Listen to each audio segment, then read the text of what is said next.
Welcome to the Daily Plunge. We are in the prophet Micah, chapter 7, verses 11 through 20. Starts off by saying the day. This is a promised day from the Lord. The Lord is going to restore his people. And he talks about building their walls. Now, for us, we may not think much about walls, but for Micah's listeners, walls were all about security. And so what the Lord is promising is that once again, his people will be secured, that they will be assured of his grace and his salvation. And he says, and your boundaries will be extended. In other words, your influence will expand. And we think about how, Christianity is throughout the world, right? And that the expansion of the influence of the faith continues to grow by every saint who lives by God's promises.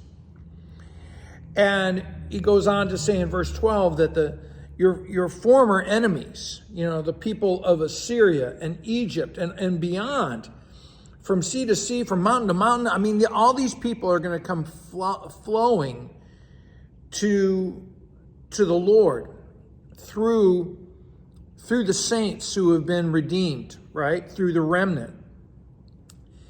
And though the earth will become desolate, even though the world at odds with God will become desolate because of their wicked living, right? Those who are faithful to God will continue to see his promises fulfilled.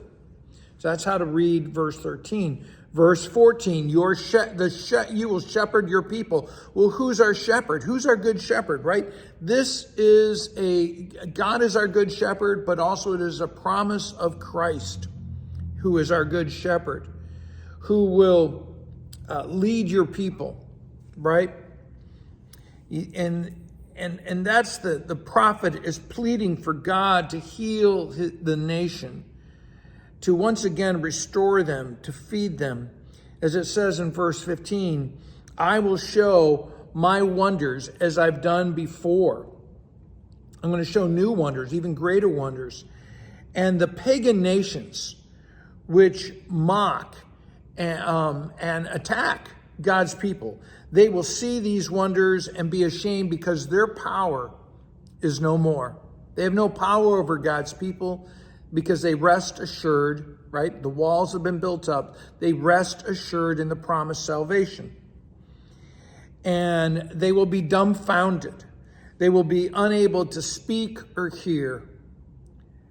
And instead, they will be seen for the belly crawling snakes they really are. And they will be afraid of the Lord because they don't walk in his ways.